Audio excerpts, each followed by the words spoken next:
So yo, what's up mga brad, may isa sound test naman po tayo mamaya. Isa sound test po natin itong speaker ni Mr. Customer na Hokoton brand. Hindi po namin alam kung ilang watts po to. Parang vintage na po to yata. Parang ito na po ang hinahanap ni Boss Toyo. Walang nakalagay na watts dito mga brad. Ayan.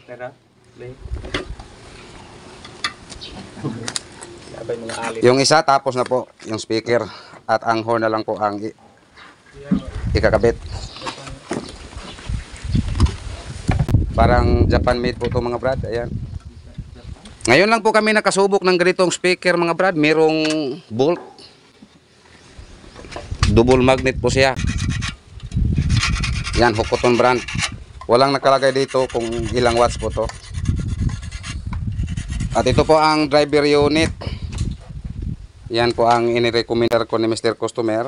Ayan, BCS 450. Ayan, so ikakabit natin ito mga brad para maka-sound test po tayo mamaya. At ito po ang aming magsilbing protector sa driver unit mga brad. Ayan, resistor at saka kapasitor. Pero yan po ang tinatawag na mylar kapasitor. Kasi pag magsabi po tayo ng kapasitor, meron pong kapasitor ng mga electric fan.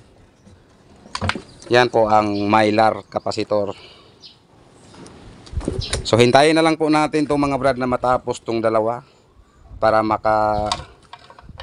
marinig po natin ang sound test nito kung ano po ang tunog nitong brad na Hokoton. Simula po gumawa po kami ng mga speaker box. Ngayon lang po kami nakasugat ng ganitong brand. Pero alam ko na meron pong brand na Hokoton. Pero narinig ko lang sa mga sabi-sabi. Pero ngayon lang po ako nakakita. Pero matagal na po ako na nakarinig na merong Hokoton brand. Ang sabi po ng karamihan na maganda raw ang tunog nitong Hokoton brand. So ngayon isusolda po muna natin para marinig po natin kung ano po ang kinalalabasan sa tunog nitong Hokoton brand. Ayan, tag-iisang box po sila. Kasi pararating na po si Mr. Customer. At hindi pa makarating si Mr. Customer, kailangan po itong isa-sound test po ito namin.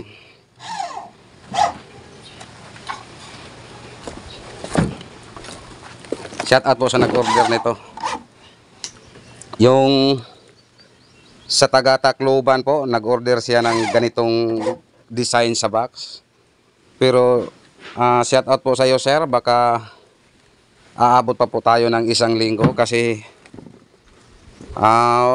wala pong screen na available yung para dito. So ito lang po ang inuna ko kasi siya po ang naunang nag-book. Bali anim po to na box. Bali tatlo po ang may-ari na nag-order pero yan lang po muna yung dalawang isi-sit up natin kasi wala pa pong screen. Actually natapos na po itong sa iyo Mr. Taga Tacloban City. Ayan po ang sa iyo. Ayan. Pero ang kulang yan ay ang screen. Yan. Ito po ang request ni Mr. Customer. Merong plunger. Ayan. Yan, nakabit na po. At sana matapos na to sa hindi pa makarating si Mr. Customer. Ayan.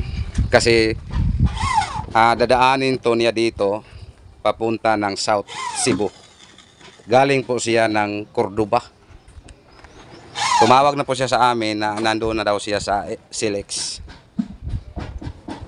So ngayon, ihahanda po muna namin yung aming GX7 para maka-sound test na po tayo. So ilagay ko muna dito yung ating camera.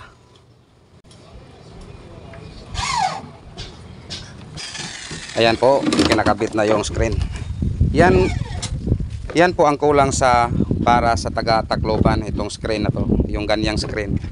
Yan po ang kulang para sa Tacloban, yung ganyan na screen. Meron naman po na nagbenta po dito sa Cebu. Ang kaso lang, napakamahal po kasi meron po silang logo. Yung sa atin yung plain lang, yung walang logo.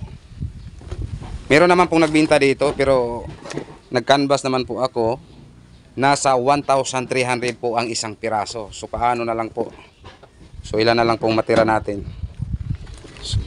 Samantalang yung ganito na plain na screen nasa 650 lang po yata yan.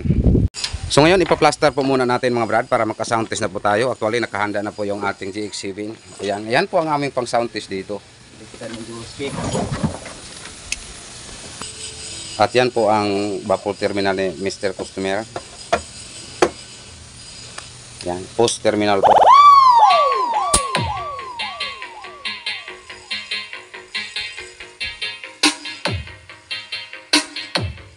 Distansya tayo ng konti mga brad. The pride of the Paz Iloilo. This is DJ Elmir Remix. This is the mix of DJ Ariel on the mix. Battle mode activated. DJ Ariel. Together with Masbate Pride DJs. Ako'y tumatalangin kung kailan ba sa akin ay darating.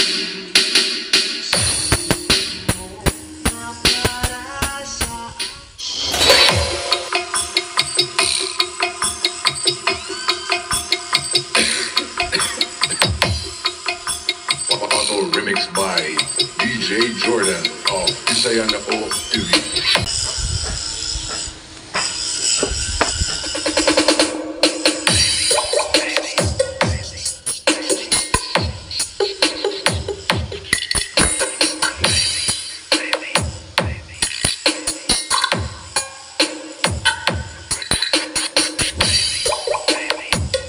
At yan po ang time na dumating na po si Mr. Customer para mag-pick up na po sa kaniyang in-order na speaker box dito sa atin. So sa iyo Mr. Larry E. Muniz ng Carcar City South ng Cebu, maraming salamat sir sa inyong pagtiwala po dito sa amin. At bukod pa niyan, nagdagdag order pa po si Mr. Larry E. Muniz ng Miniscope D15. Naka-schedule po to pick up ngayong darating na Sabado. MCP Cebu, the best!